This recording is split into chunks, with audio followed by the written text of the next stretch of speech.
안녕하세요. 저는 50살 아줌마이고 여동생과 함께 작은 피아노 학원을 운영하고 있습니다. 이 글을 어찌 써야 할지 망설이다가 좀 쓰다 보면 지난 세월에서 벗어날 수 있을까 싶어 제 맘 편하자고 사연 한번 읊어봅니다.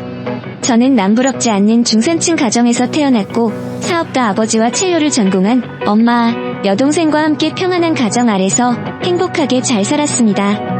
음악 전공한 엄마의 영향에 따라 여동생은 엄마 따라 첼로, 저는 피아노를 전공하게 되었습니다. 저희 집이 당시 좀 살기도 했고 넓은 편이라 일하는 가사 도우미를 썼는데 가사 도우미 아주머니는 이혼하고 혼자 아들 키우면서 사셔서 그런지 저희 집의 화목한 분위기를 부러워하셨어요. 아줌마의 유일한 자랑은 잘 큰 아들에 관한 것이었고 아줌마의 아들은 서울의 네로라 하는 의대를 졸업해 병원 레지던트 2년차라 하더군요. 술 주정뱅이 바람둥이 남편의 시와 평생 공부하는 담쌓은 밭 사이에 어쩜 저런 기특한 아들이 나왔는지 입을 다스렸습니다.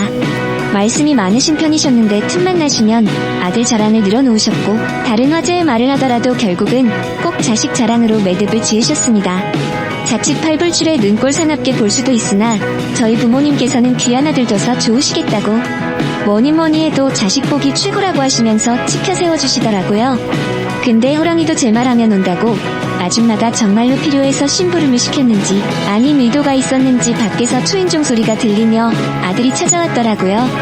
아줌마 아들은 얼떨결에 집에 들어오게 되었고 민망한 듯 물건만 전해주곤 얼른 가려고 했는데 우리 아들이에요. 키도 훤칠하고 얼굴도 이만하면 잘생겼고 사장님이나 사모님 아시는 분들 중 돈 많고 좋은 집안 아가씨 하나 골라 저희 아들 천상배필로 좀 짝지어주세요. 잘되면 제가 크게 한번 대접할게요. 라고 얘기를 하니 아들이 난감한 듯 어쩔 줄 모르고 얼굴이 빨개져 도망치듯 집에서 나갔습니다. 저는 그 모습을 보고 뭔가 사람이 순수하다는 생각이 들더군요. 바보 같은 표정에 저도 모르게 품 웃음을 터뜨렸고 아빠는 그런 제 모습을 지나치질 않았습니다. 그것이 남편과의 첫 만남이었어요. 아빠는 아줌마에게 얘기를 따로 넣었고 아줌마는 황송해하며 쌍수들고 서둘러 만남을 주선했습니다. 남편과는 신촌 어느 한 카페에서 만났는데 첫인상과 남편은 똑같았어요. 여자를 많이 안 만나봤다고 무뚝뚝하면서도 서투른 감정 표현으로 얘기하는데 그 모습이 어찌나 순수하고 좋아 보이던지요. 남편과는 7살 정도 차이가 났는데 오히려 제가 많이 챙겨줘야 할 것 같은 남자였습니다. 저의 적극적인 대시에 남편도 싫지 않았는지 저희는 자주 데이트를 즐겼고 그러다 혼전 임신을 하게 되어 자연스럽게 상견례를 하게 되었습니다. 어차피 오랜 시간 동안 본 아줌마였기에 크게 긴장도 걱정도 하지 않았고 아빠는 최고급 한정식 집을 예약해서 제 시어머니와 되실 분을 모셨습니다. 허나 분명 편안하고 좋은 분위기 속에서 자연스럽게 진행될 거라고 생각했던 상견례는 예상치도 못하게도 빗나가고 말았습니다. 가사 도우미인 아줌마 아니 시어머니 되실 분은 어디서 들었는지 갑자기 혼수리스트라는 것을 저희 부모님께 내밀며 한껏 거드름을 피웠어요. 적어도 열쇠 3개는 가져와야 돼요. 병원, 차, 집, 예약 예단 2억 정도는 맞춰주셨으면 좋겠네요. 사장님네 재력으로 이 정도는 해주실 수 있죠? 그나마 내가 오른정으로 요 정도 선으로 한 거예요. 싫으면 우리 쪽에선 이 결혼 엎어도 상관없어요. 우리 아들 서희 삼겠다고 줄 선 사람 한가득이고 사장님네 딸은 애까지 벤 마당에 잘 생각해보시라고요. 라고 말씀하시니 저희 가족들은 안면몰수한 아줌마의 태도에 기가 막히고 얼이 빠질 지경이었습니다.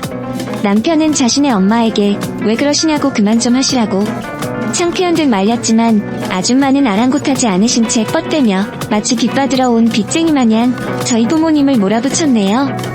사실 요새도 2억이 작은 돈은 아니지만 20몇 년 전 2억은 정말 큰 돈이었거든요. 거기다 병원, 집, 차까지.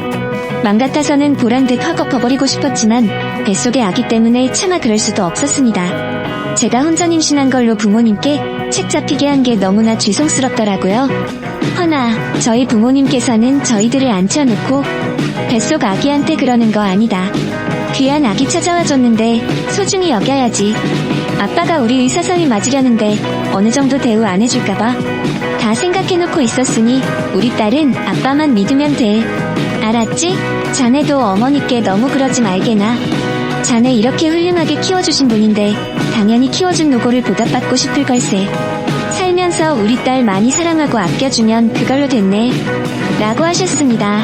아빠는 시어머니께 원하시는 조건을 다 맞춰주겠다고 말씀하셨고, 시어머니는 그럼 그렇지 않은 태도로 잘 생각하셨어요. 어딜 가도 의사서의는 공짜로 못 데려가요. 아참, 그리고 내가 좀 알아보긴 했는데 사장님도 그렇고 우리 의사 선생님 품격이 있는데 호텔 결혼식 정도는 돼야 하지 않겠어요? 그리고 아시다시피 우린 지인이며 친척이며 오는 사람들이 변변찮아서 주머니 두둑하신 사장님께서 좀 베풀어주시면 좋을 것 같네요. 라고 말씀하셨고, 정작 최고급 호텔식을 예약한 건 본인이면서 심지어 1인당 몇십만원씩 하는 자신의 하객식 때까지 다 부담시킬 속셈이셨습니다. 저희 아빠는 기꺼이 알겠다며 승낙하셨고, 제가 그 남자를 사랑한 죄로 저희 부모님께서는 딸 가진 죄인으로 치욕스럽게도 그 사람들에게 수그려야만 했습니다. 남편 역시 맘에 걸렸던지 결혼식 전날 밤 저를 안아주며 다독거려주더군요. 미안해. 우리 어머니께서 없이 살아서 그래. 나 하나만 평생 보시고 사신 어머니인 거 알아서 잘못된 거 뻔히 알면서도 끝까지 말리지 못했어. 대신 내가 당신한테 더 잘 알게 평생 당신만 보면서 당신과 뱃속 우리 아기만을 위해서 살게. 내 진심만큼은 당신이 꼭 알아줘. 라고 얘기를 해서 속상한 마음에서도 저는 남편의 진심을 믿기로 하고 그 든든한 손을 잡기로 했습니다. 저희는 남부럽지 않게 온갖 최고급으로 호화스러운 결혼식을 올렸고, 속내도 모른 채 많은 하객들은 저희를 선남선녀라고 치켜 세워주며 100년을 위해 축복해 주었습니다. 그렇지만 행복할 줄 믿었던, 아니 믿고 싶었던 제 결혼 생활은 초장부터 삐끗덕거렸습니다. 신혼여행 다녀왔더니 여행지에서 시어머님을 위해 변변한 값진 물건 하나 안 사왔다는 걸 시작으로 난데없이 신혼집으로 쳐들어오는 덜 떨어진 친척들과 함께 임신한 저랑 여부리 듯하며 집에서 눌러앉은 적도 숱한 날이 되었습니다. 고용관계에서 사돈관계로 옮겨가 예전처럼 일을 시키기 부담스러웠던 저희 부모님께서 다른 일하는 사람을 고용하려 했지만 그것도 맘대로 못하게 돈 나올 구멍 없다고 버티고 있다가 집안에 있는 비싼 소고기며 굴비며 전복이며 좋은 음식들은 다 빼돌렸고 돈은 있는 대로 받아가고선 집안일을 내팽개쳐버리니 세상에 폐악질도 그런 폐악질이 없었습니다. 더 이상 견디지 못한 부모님은 그걸로 인해 저희 시어머니랑 크게 부딪히게 되었고, 시어머니는 씩씩거리며 저에게 당한 분풀이를 하셨더랬죠. 그때가 아마 임신 7개월 정도 되었을 거예요. 제 집 드나들듯 쳐들어와선 배불러 오고 있는 제게 이거 해라 저거 해라 구기자다 뭐다 온갖 핑계를 대며 절 들들 볶았고, 마침내 철궁지로 몰아놓을 제대로 된 핑계거리를 잡게 되었습니다. 사실은 제가 결혼 얘기가 나올 적부터 저희 아버지의 사업이 조금씩 어려워지기 시작했고 사업이 휘청거리기 시작했어요.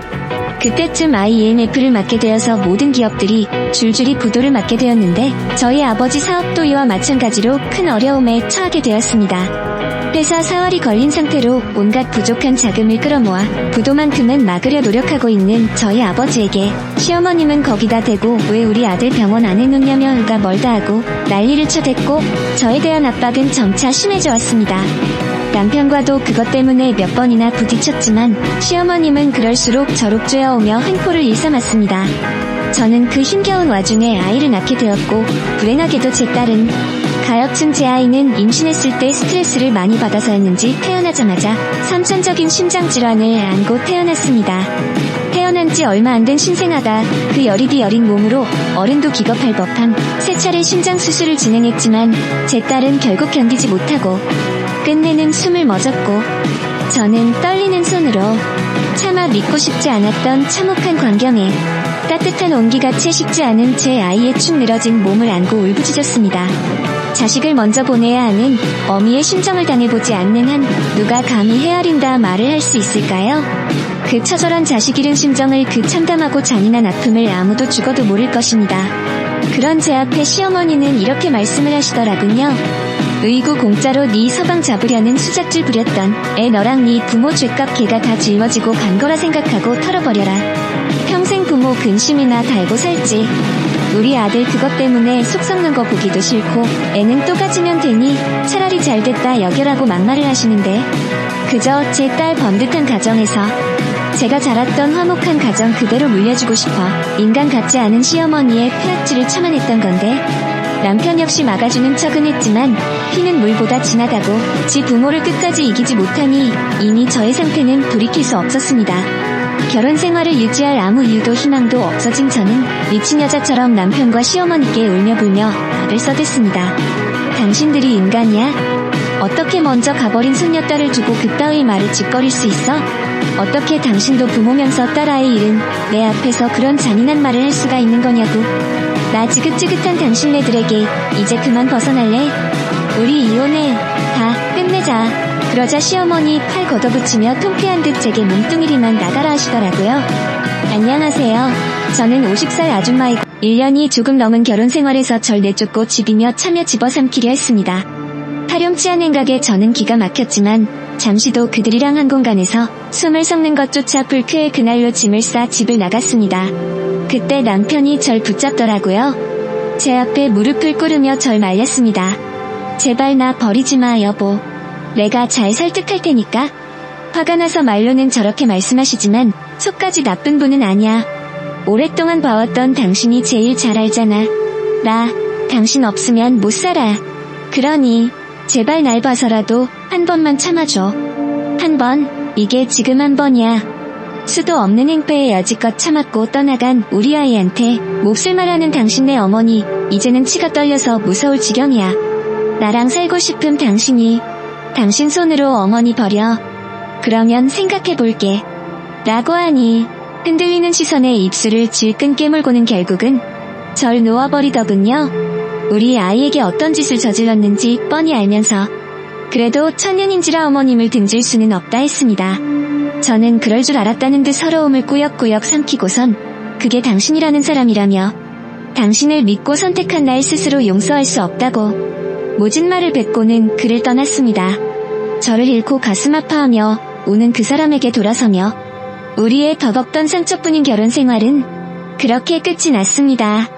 그리고 엎친 데 덮친 격으로 저희 집 부모님 상황 역시 좋질 않아 끝까지 지키고자 했던 사업은 부도가 나버려 저희는 길바닥에 나앉게 되었고 저는 지푸라기라도 잡는 심정으로 그들에게 뺏겼던 것들을 다시 돌려받기 위해 소송을 진행해서 그것으로 형편을 좀 낳고자 했습니다.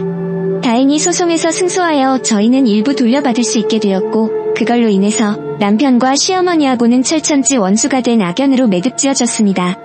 평소 혈압이 높았던 아빠는 그맘때쯤 회사 일은 충격으로 시름시름 앓다 병원으로 운명하셨고 저희 아빠를 너무나도 사랑한 엄마는 집안의 기둥을 잃었다며 슬퍼하다 얄궂게도 몇 년 안 되어 뒤따라 은명하고 마셨습니다.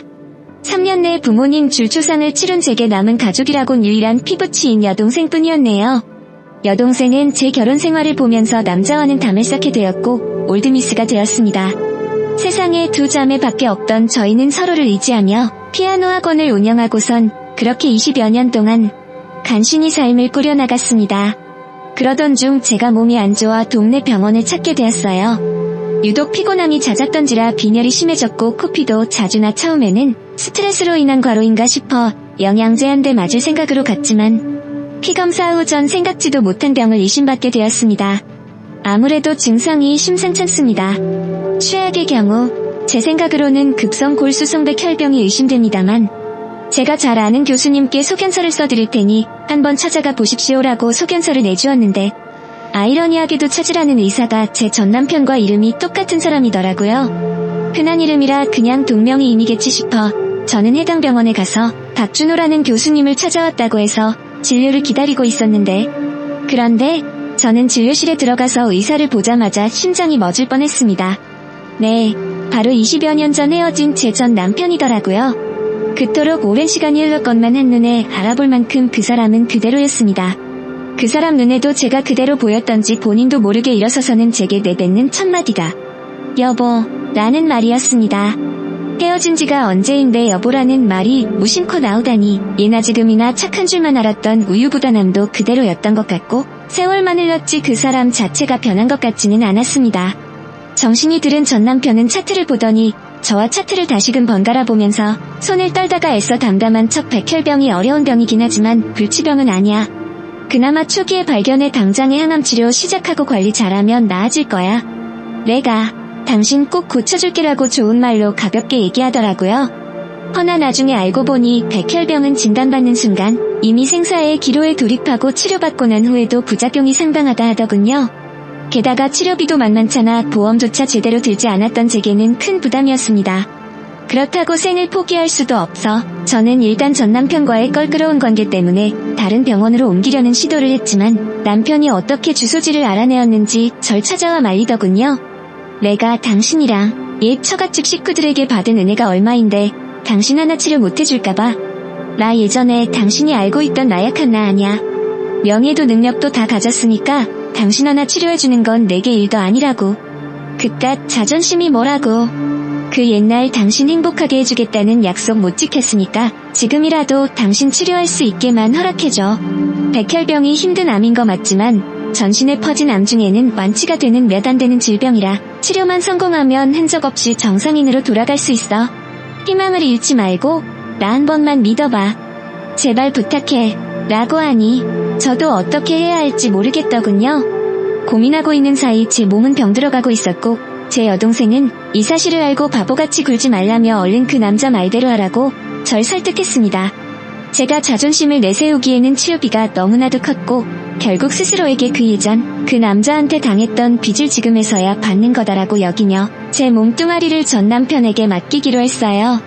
치료받으면서 고통과 싸워야 했지만 그래도 그나마 곁에 전 남편이 있는 걸로 버틸 수 있었습니다.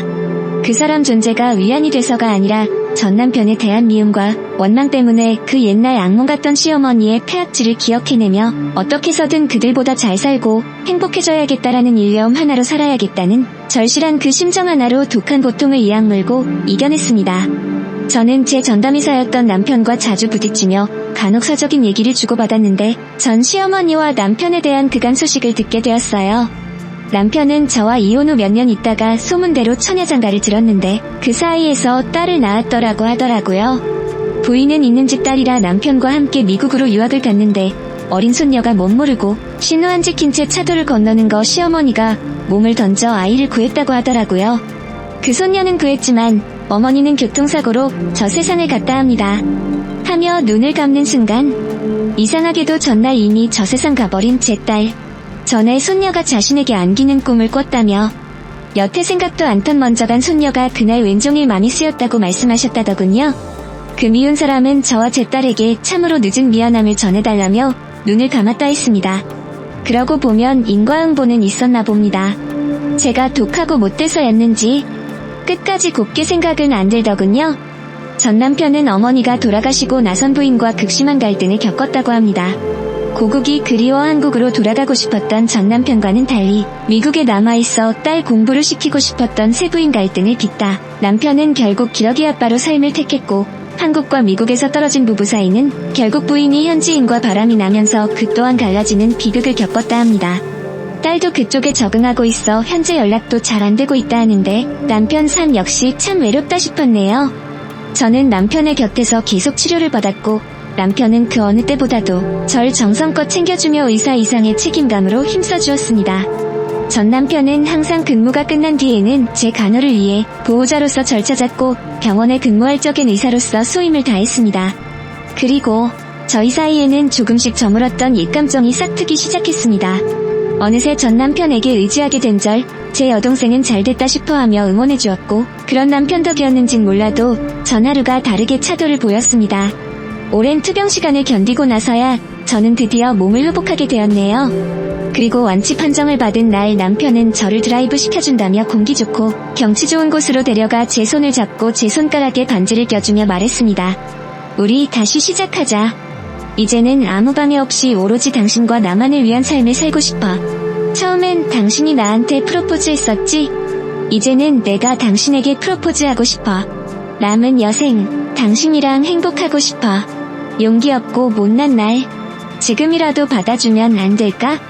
저는 지난 세월에 대한 후회와 억하심정으로 괴로웠던 날들에 대해 한스런 눈물을 그의 품에 안겨 쏟았습니다. 저는 남편과 그렇게 다시 시작했고 남편과 세보금자리에서 두 번째 신혼생활을 하게 되었습니다. 남편이라는 가족만 생겼을 뿐 제 삶은 여전히 같았네요. 여동생과 여전히 피아노 학원을 운영하며 제일 열심히 하며 잘 살고 있습니다. 가끔 남편을 보자면 예전 일들이 생각나곤 해요. 상처는 뼛속 깊이 새겨져 20여 년이 지난 지금도 쉽게 잊혀지질 않았지만 그래도 그놈의 정이 뭔지 사랑이 뭔지 남편 덕에 또 위로받고 살고 있네요. 돌고 돌긴 했지만 다시 만나서 사는 걸 보니 부부의 인연이 있긴 있나 보다 합니다.